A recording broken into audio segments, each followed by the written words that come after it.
D'aussi loin que je me souvienne, les open world, je pensais que c'était l'idée de jeu parfaite. On prend le joueur, on le lâche dans une sandbox gigantesque où il peut faire ce qu'il veut, parler à n'importe qui et interagir avec quoi que ce soit. Et si les 10 dernières années nous ont prouvé à plusieurs reprises que le concept s'essoufflait un peu, il y a un jeu qui est venu redonner un peu de peps à la formule et qui s'est vite imposé comme l'exemple à suivre.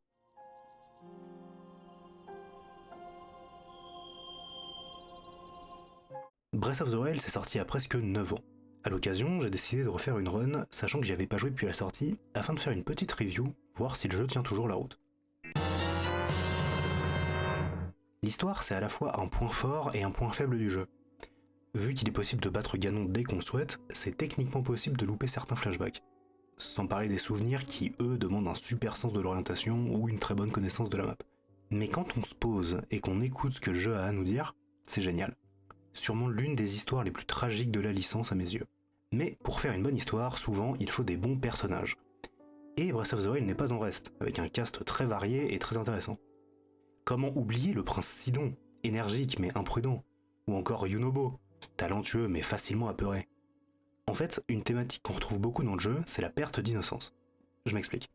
Dans Breath of the Wild, il y a 3 personnages qui ont un gros point commun. Link, Zelda et Riju. Ils sont tous les 3 jeunes, avec de trop grosses responsabilités pour leur âge. Zelda, princesse d'Hyrule, doit apprendre à maîtriser ses pouvoirs magiques, sans quoi le royaume est condamné. Link, un simple chevalier du royaume, soudain désigné comme héros pourfendeur du mal, choisi par la Master Sword. Et enfin Riju, qui, du haut de ses 12 ans à peu près, doit protéger sa tribu entière d'une créature gigantesque. C'est une thématique qu'on pourrait aussi attribuer aux champions, principalement Mipha. Mais aussi et surtout, on la retrouve dans...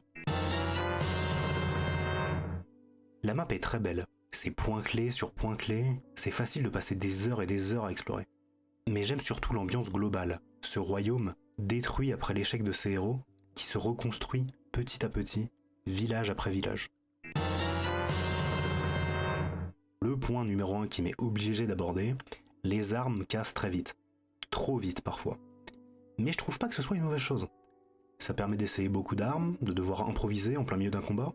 J'aime particulièrement les armes élémentaires, absentes du second jeu, qui ont toutes des interactions intéressantes. Les armes interagissent aussi directement avec l'open world. Certaines ne sont disponibles que dans certaines zones, les armes en métal attirent la foudre, celles en bois brûlent s'il fait trop chaud, les armes de glace et de feu permettent de réguler sa température, etc. etc. A l'opposé, je suis pas vraiment fan des armures. J'aime le processus de récupération parce que ça demande souvent d'interagir avec les NPC, mais le fait qu'elles aient des stats de défense et qu'il faut assez souvent en changer, très peu pour moi.